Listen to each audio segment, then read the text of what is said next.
Vida Cristã de Verdade. Autor, Pastor Márcio Valadão. Uma publicação da Igreja Batista da Lagoinha, primeira edição, outubro de 2011. Introdução. E a vida eterna é esta, que te conheçam a ti, o único Deus verdadeiro, é a Jesus Cristo, a quem enviaste. Porque eu lhes tenho transmitido as palavras que me deste, e eles as receberam, e verdadeiramente conheceram que saí de ti, e creram que tu me enviastes. Não rogo somente por estes, mas também por aqueles que vieram a crer em mim, por intermédio da sua palavra, a fim de que todos sejam um. E como és tu, ó Pai, em mim e eu em ti, também sejam eles em nós, para que o mundo creia que tu me enviastes.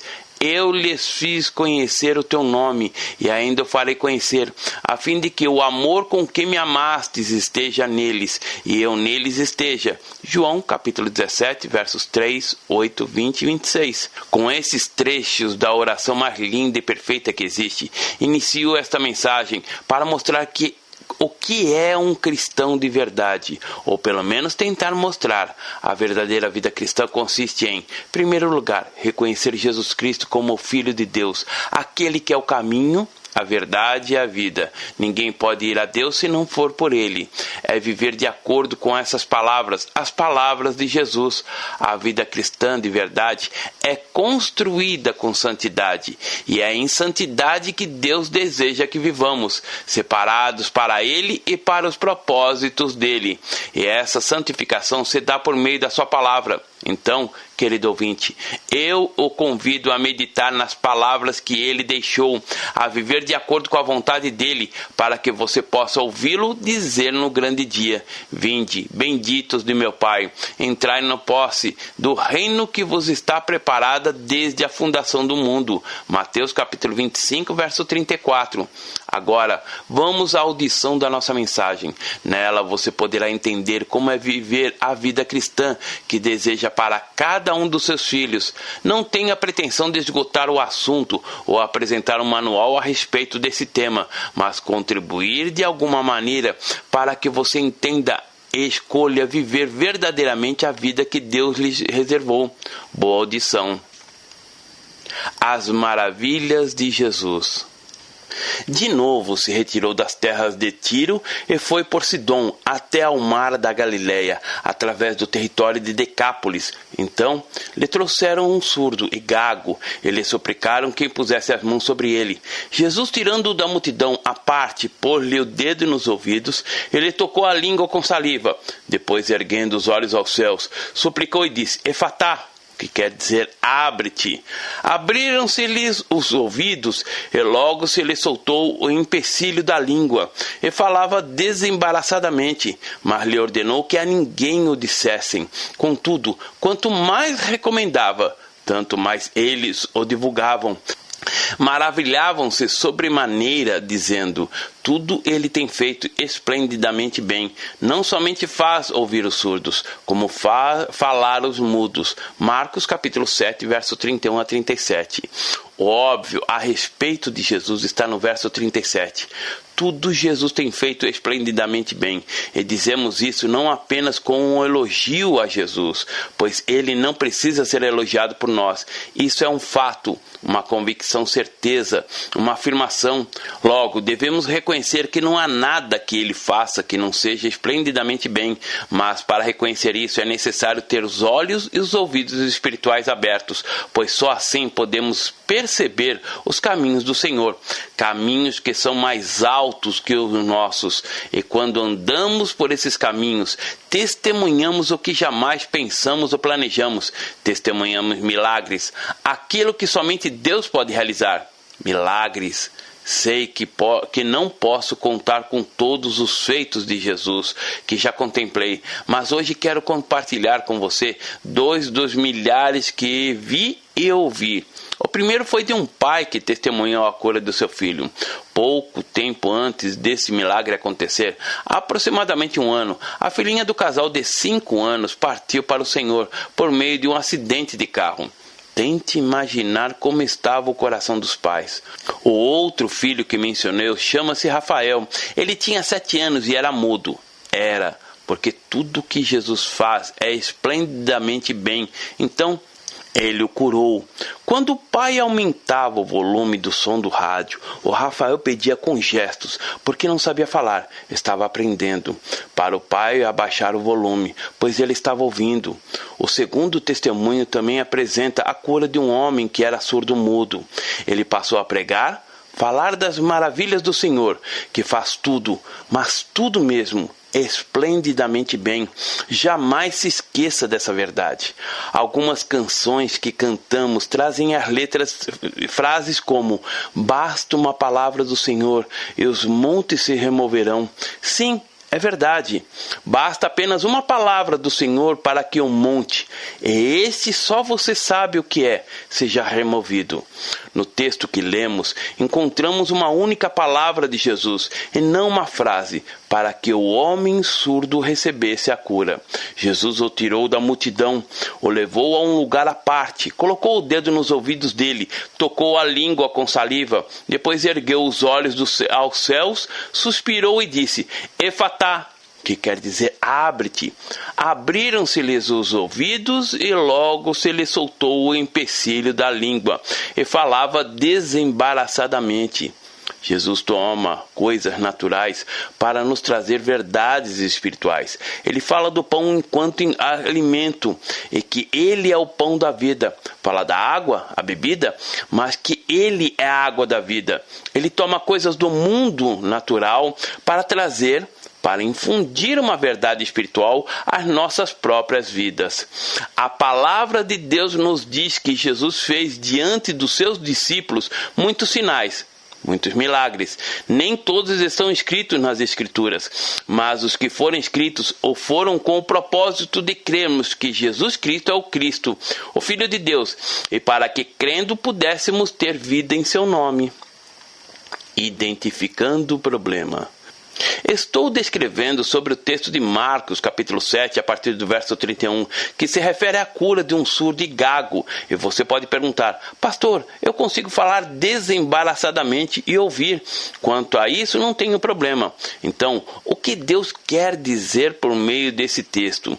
A surdez espiritual atinge mais pessoas do que se possa imaginar. Ela está presente nas favelas e nos bairros de classe alta, em brancos e pretos, jovens e velhos, homens e mulheres. Ela é mais fulminante do que se pode imaginar. Nenhum médico especialista, por mais capacitado que seja, pode oferecer um tratamento para ela.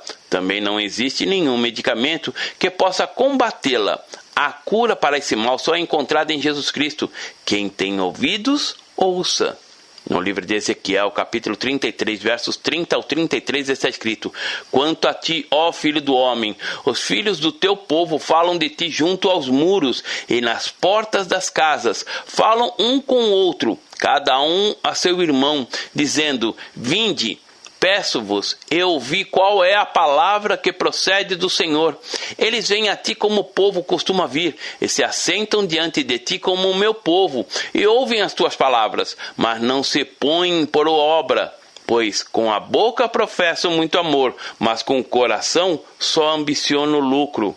Eis que tu és para eles como quem canta canções de amor, que tem voz suave e tange bem, porque ouvem as tuas palavras, mas não as põem por obra.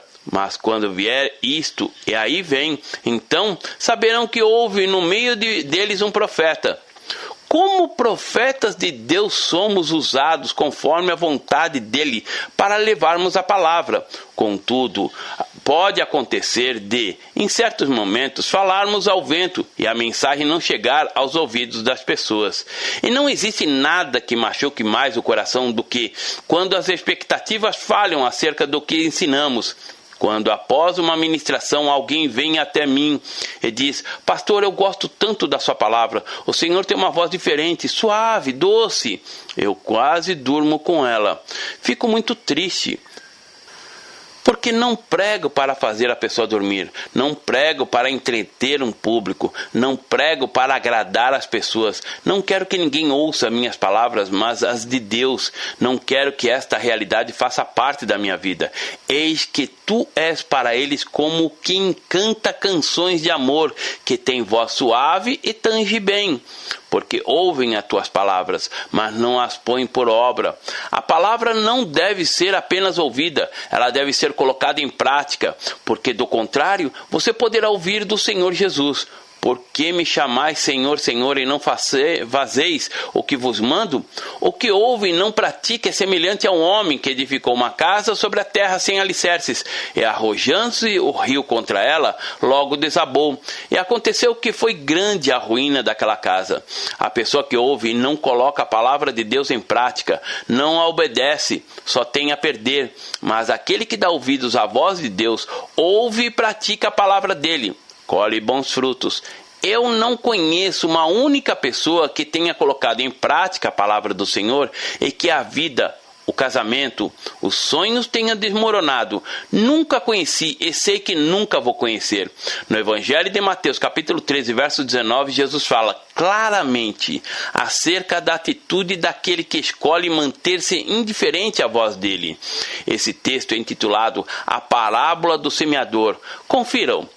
A todos os que ouvem a palavra do reino e não compreendem, vem o maligno e arrebata o que lhes foi semeado no coração.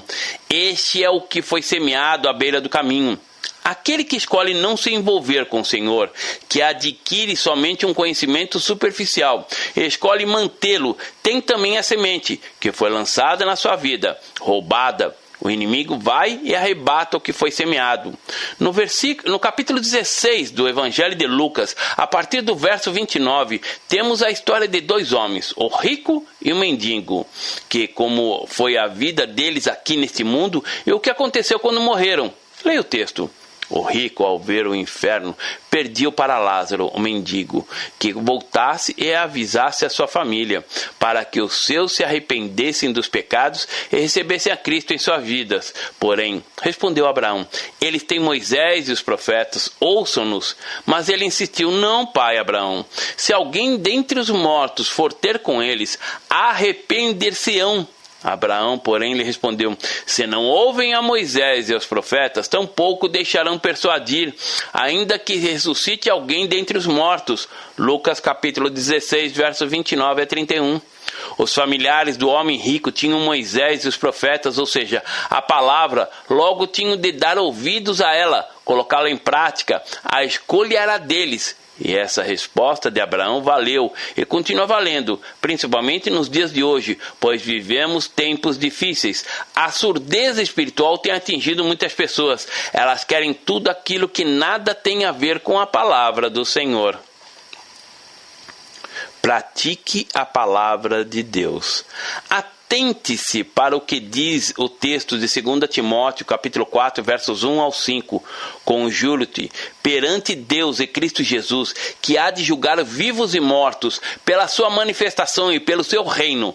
Prega a palavra, insta, quer seja oportuno, quer não, corrige, repreende, exorta com toda longanimidade e doutrina, pois haverá tempo em que não suportarão a sã doutrina. Pelo contrário, cercar-se-ão de mestres segundo as suas próprias cobiças, como que sentindo coceira nos ouvidos, e se recusarão a dar ouvidos à verdade, entregando-se às fábulas.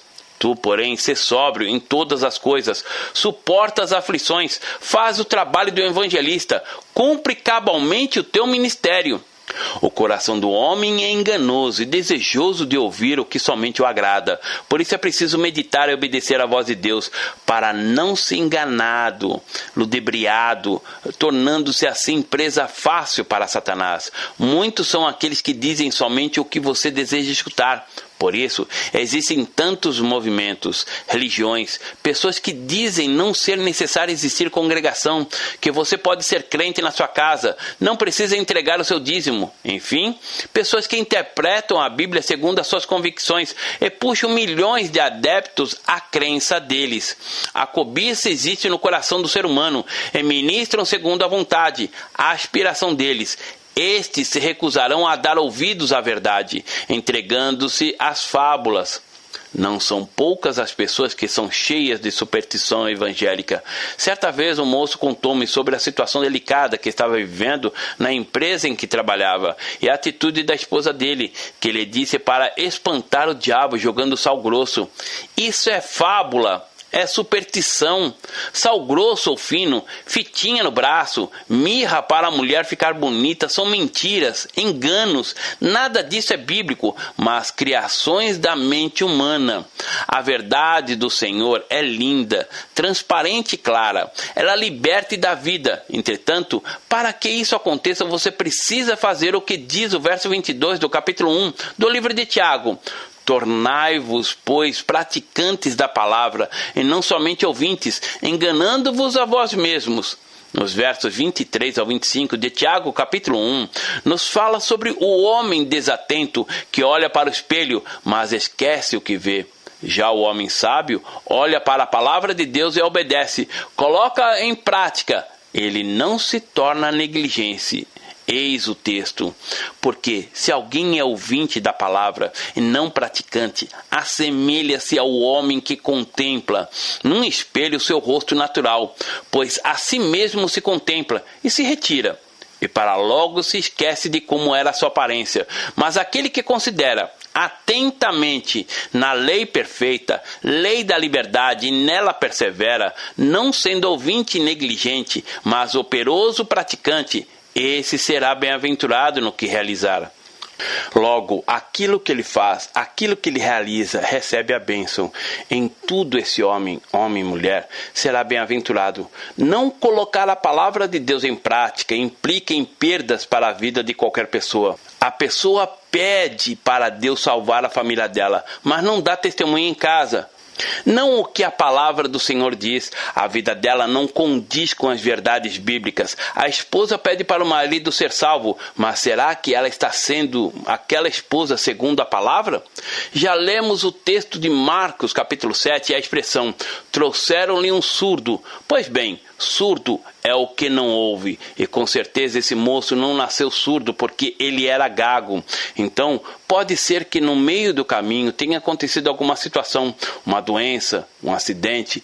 Não sabemos o que ocorreu para que ficasse surdo, sabemos apenas que ele não ouvia. E pensando nessa experiência, podemos dizer que a surdez espiritual também é assim. Ninguém nasce surdo, espiritualmente falando. Isso pode acontecer no meio do caminho. Ele deixa de ouvir quando não escuta, não coloca em prática a palavra de Deus. Muitos são os que se aproximam do Senhor no momento de dor, de desespero, porque foi demitido do emprego. Os filhos estão perdidos no mundo por causa de uma enfermidade, de um acidente, entre outras situações. E muitas dessas pessoas já ouviram sobre Jesus, mas apenas ouviram. Elas desprezaram tudo o que ele disse. Ouvir a Deus e viver segundo as palavras dele é a escolha mais acertada que uma pessoa pode fazer. Palavra final. O homem surdo de Marcos capítulo 7 não falava porque ele não ouvia. E assim como esse moço, muitos crentes não falam de Jesus porque não ouvem. O número de crentes que nunca falaram de Jesus a outras pessoas não crentes é muito alto. E se você pensa que isso não é verdade, responda a si mesmo. Na semana passada, que você falou com alguém de Jesus? Você testemunhou de Jesus a outros? Qual foi o testemunho que você deu?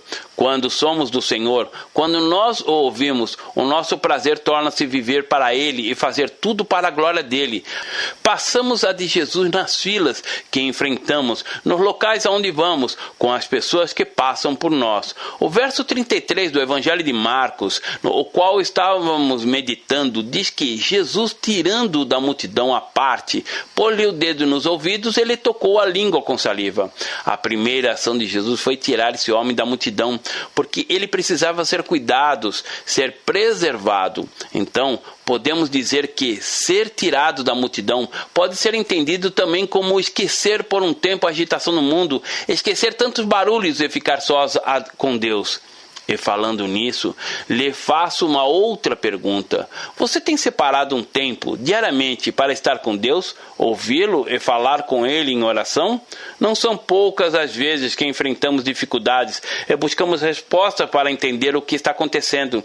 E a resposta pode ser exatamente a falta de tempo com Deus. Todos nós precisamos separar um tempo, e não me refiro à quantidade, mas à qualidade desse tempo, para ficarmos a sós com Ele. Não conte apenas em ir aos cultos ou nas reuniões nas casas. Priorize momentos entre você e seu Pai, conforme Jesus mesmo nos ensinou.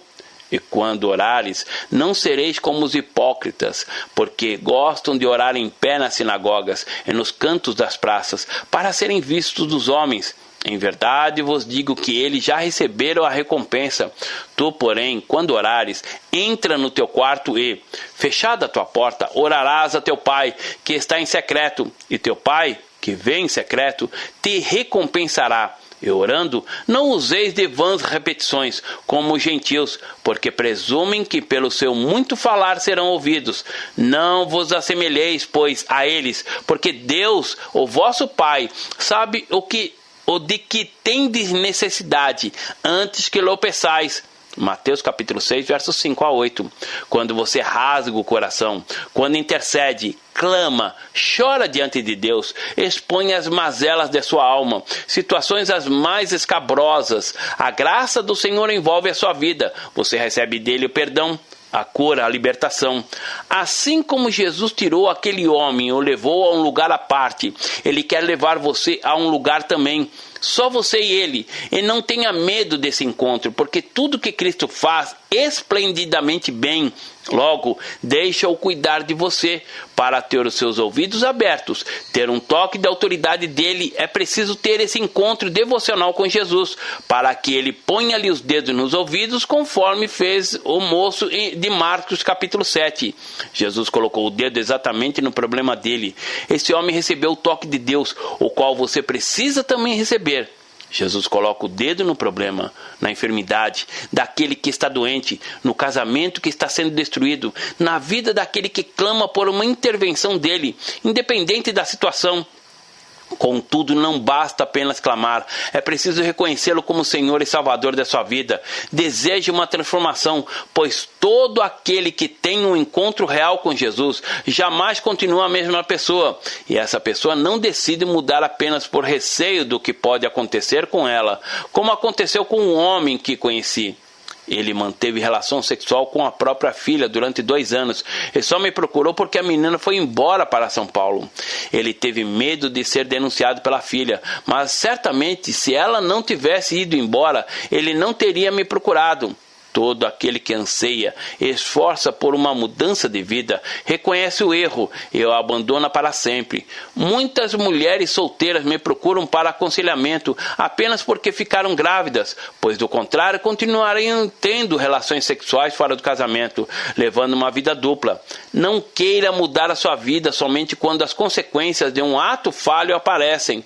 Deseje ser santo, viver uma vida que agrade a Deus. Isso sim é o que vale a pena. Deseje viver de acordo com a palavra de Deus.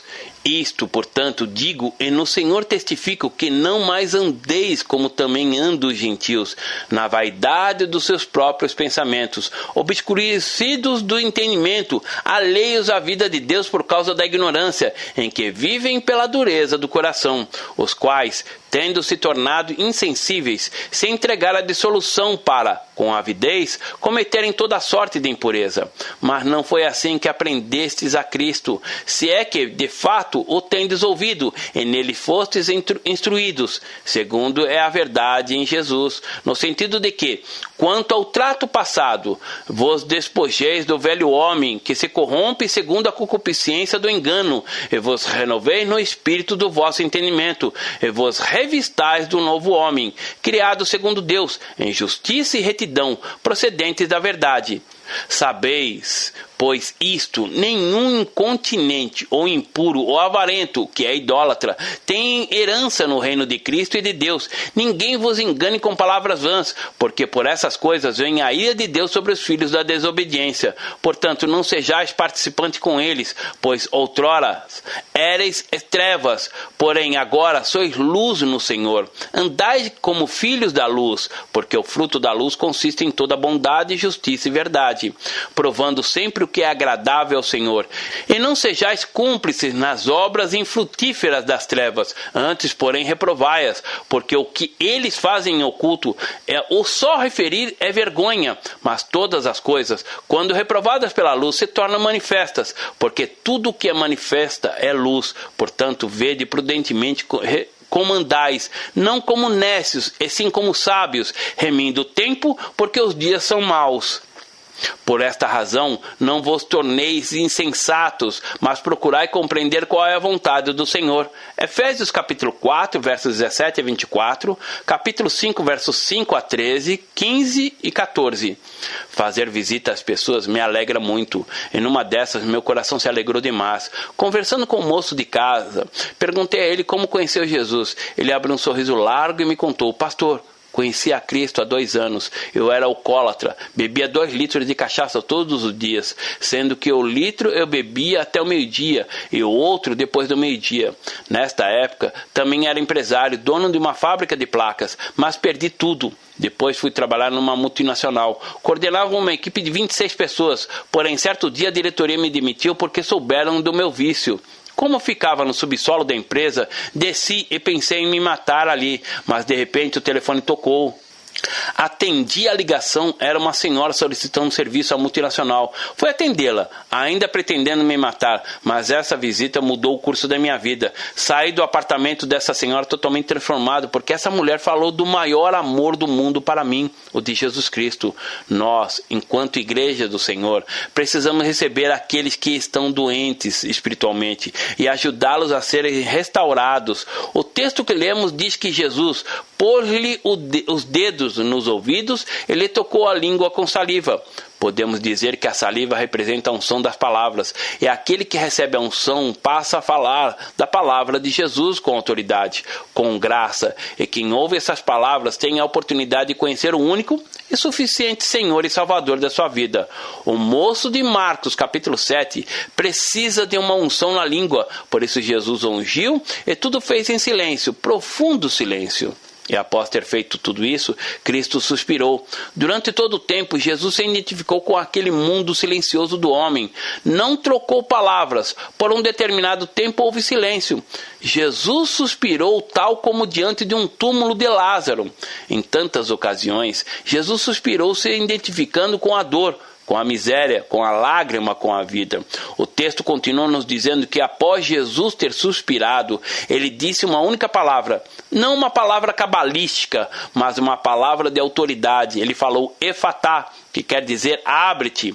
O resultado dessa única palavra de Jesus foi: abriram-se-lhe os ouvidos e logo se soltou o empecilho e falava desembaraçadamente. Qual empecilho você está enfrentando no seu casamento, na sua saúde, nos seus sonhos? Qual o empecilho na sua fé?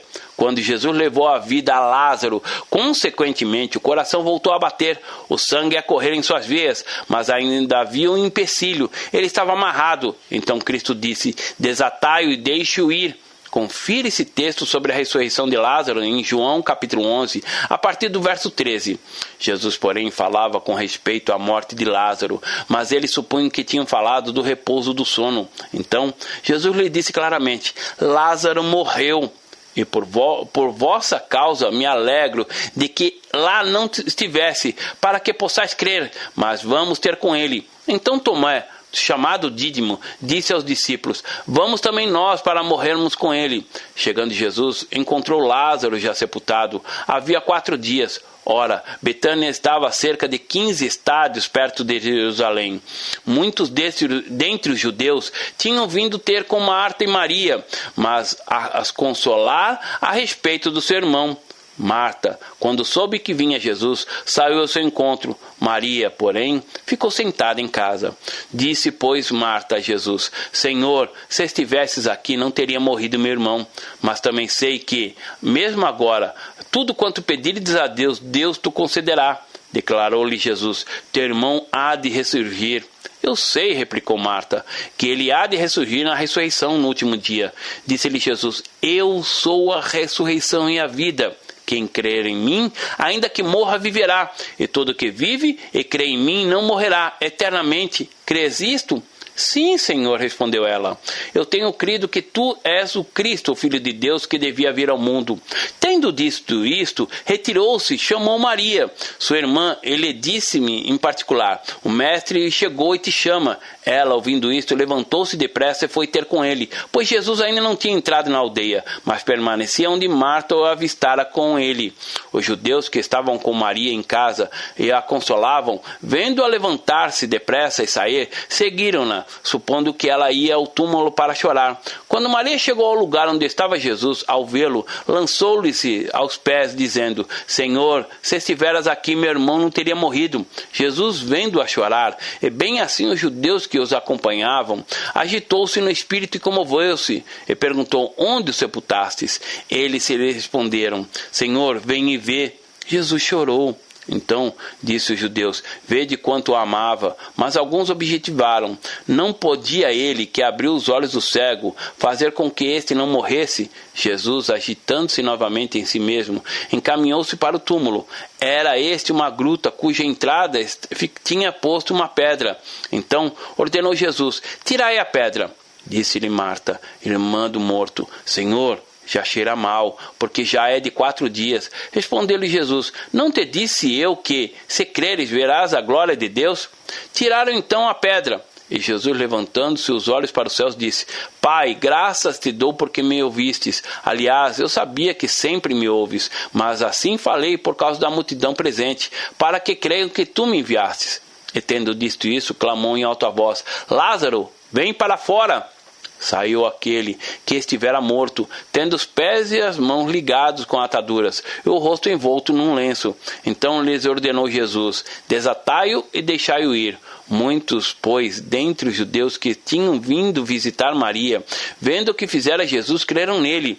Outros, porém, foram ter com os fariseus e lhe contaram dos feitos que Jesus realizara. João capítulo 11, verso 13 a 46. Pode ser que você encontrou Jesus, mas ainda está amarrado com algum empecilho na sua vida por causa de um relacionamento ou de um negócio que fez errado no trabalho, ou uma situação na área familiar que não está deixando você ser aquilo que Deus deseja que seja. Mas, independente do motivo, Deus quer que a graça dele seja mais abundante na sua vida. Deus quer que você caminhe realmente em vitória, que seu coração seja cheio de unção dele, cheio de vida. Que o bom perfume do Senhor seja conhecido por onde você passar, e que você jamais seja apenas um religioso. O empecilho pode existir, mas ele não é maior do que a ordem de abertura do Senhor. Por isso, creia que ele pode, nessa hora, dizer como disse para o cego no texto sagrado: Abre-te. Abriram-se-lhe os ouvidos, e logo se saltou o empecilho da língua, e falava desembaraçadamente. Creia, ouvinte precioso, que Deus anseia libertá-lo e fazer tudo na sua vida de maneira esplendidamente bem. Ele não mudou. Ele curou o homem que era surdo e gago, ressuscitou Lázaro, fez todos os milagres que a palavra nos fala, e muitos outros sinais que não estão escritos nesse livro, João capítulo 20, verso 30, e continua fazendo. Por isso escolha viver com ele, por ele e para ele. Deus abençoe. Pastor Márcio Valadão. Jesus te ama e quer você. Primeiro passo: Deus o ama e tem um plano maravilhoso para a sua vida, porque Deus amou o mundo de tal maneira que deu seu Filho unigênito para todo aquele que nele crê não pereça, mas tenha vida eterna. João capítulo 3, verso 16. Segundo passo: o homem é pecador e está separado de Deus, pois todos pecaram e carecem da glória de Deus. Romanos capítulo 3, verso 23, parte B. Terceiro passo: Jesus é a resposta de Deus para o conflito do homem. Respondeu-lhe Jesus: Eu sou o caminho, e a verdade e a vida. Ninguém vem ao Pai senão por mim. João capítulo 14, verso 6. Quarto passo, é preciso receber a Jesus em nosso coração, mas a todos quanto receberam, deu-lhes o poder de serem feitos filhos de Deus, a saber, aos que crerem em seu nome. João capítulo 1, verso 12, parte A. Se com tua boca confessares Jesus como Senhor e, em teu coração, credes que Deus o ressuscitou dentre os mortos, será salvo. Porque com o coração se crê para a justiça, e com a boca se confessa a respeito da salvação. Romanos capítulo 10, verso 9 e 10. Quinto passo. Você gostaria de receber a Cristo em seu coração? Faça essa oração de decisão em voz alta. Senhor Jesus, eu preciso de Ti. Confesso-te o meu pecado de estar longe dos Teus caminhos. Abra a porta do meu coração e te recebo como meu único Salvador e Senhor. Te agradeço porque me aceita assim como eu sou e perdoa o meu pecado. Eu desejo estar sempre dentro dos teus planos para a minha vida. Amém? Sexto passo. Procure uma igreja evangélica próxima à sua casa. Nós estamos reunidos na Igreja Batista da Lagoinha, Rua Manuel Macedo, 360, bairro São Cristóvão, Belo Horizonte, Minas Gerais. Nossa igreja está pronta para lhe acompanhar nesse momento tão importante da sua vida. Nossos principais cultos são realizados aos domingos. Ficaremos felizes com sua visita. Uma publicação da Igreja Batista da Lagoinha, Gerência de Comunicação, www.lagoinha.com.